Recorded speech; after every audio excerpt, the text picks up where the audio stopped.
clean, empty hole. By May 28, 2002, there was only one last steel column left to be removed.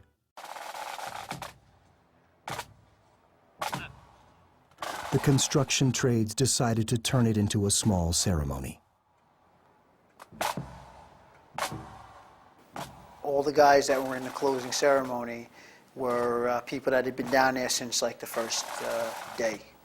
So I think everybody that took a part in that felt some kind of closure on that. For many, many months, construction workers felt that they were cast aside. Specially trained iron workers were selected to be there from Local 40 and 15 to help assist in the removal. The foreman for that particular task was Willie Quinlan. He helped put in the first beam at age 20, and here, 34 years later, at the age of 54, he's taken the last beam out as a foreman. We tucked the column down, we draped it with a flag, put it on the truck. You know, it was like a, you know, it was like more or less a burial or something. Then the truck was driven towards the side, led by the pipe and drum band of the local 608, the Carpenters Union, to go back up the ramp.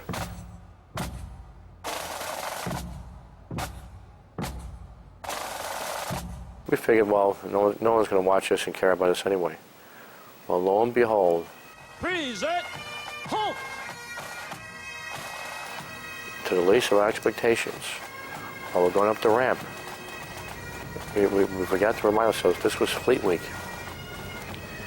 And from the bottom of the drawbridge to the very top and all around, there were Marines and sailors, police officers, firefighters, Fourth Line officers standing in salute while we walked up in triumph. It was one of the most awe-inspiring moments, and to see the face of Willie Quinlan himself was going up that bridge. He had an American flag. He started with the World Trade Center. He finished taking out the last beam, and tears went down his eyes, and he says, "I'll help to rebuild this place."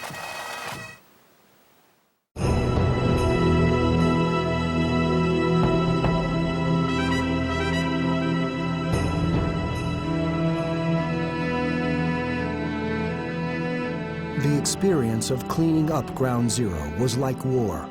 The horror, the determination, the camaraderie. And like the end of a war, going home when the job is over is not always easy. This way the transformers are going to be right here. Greg Nolan works just a few feet from Ground Zero, rebuilding World Trade Center 7. Rick Ostrander works on the renovation of Pier 39 in Brooklyn. Willie Quinlan is working on the Manhattan Bridge, replacing corroded old pins with new ones. Chris Pillai is working on the Con Edison building in Midtown. Hugh Smith had surgery on the shoulder he injured on September 11th. He is unable to work and is reconnecting with his family. None of them are the same. There was a transition period when the cleanup was over. Some people walked away from this site and went on to other sites, went on to other jobs, and they ended up going from a 12-hour, 7-day-a-week disaster site to going back and working 40 hours a week with normal people. And a lot of them had a big problem with that. To go home, I felt I had a difficult time talking to friends of mine that were at home that they weren't here. They just don't understand, you know. How do you tell people about what was going on, you know? Sometimes it's almost embarrassing to talk to people, you know, because if you're all day long, you know, putting people in bags and stuff like that, how do you talk to somebody at home about what you did all day long, you know? So, you don't want to talk to them. So, you clam up. You don't talk to anybody. There for a while, he said he was suffering from post-traumatic stress, thinking about it all the time, and it being still a part of his life. And it was very difficult for him to go from that reality to this reality. He felt like he didn't fit in, he didn't belong, people didn't understand. He had withdrawals. I think he was glad that it was over, but it was like, where do I go from here? And they had asked him to stay to help with the rebuild, and that was definitely something that he did not want to do. If you're able to talk about it, you're able to get over it. You're able to put it behind you.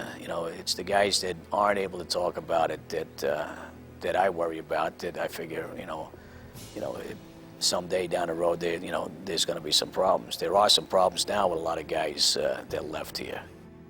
I see him every once in a while. He'll kind of like look off, and I know he's thinking about it. But like war, for most, the experience was deep and strangely positive.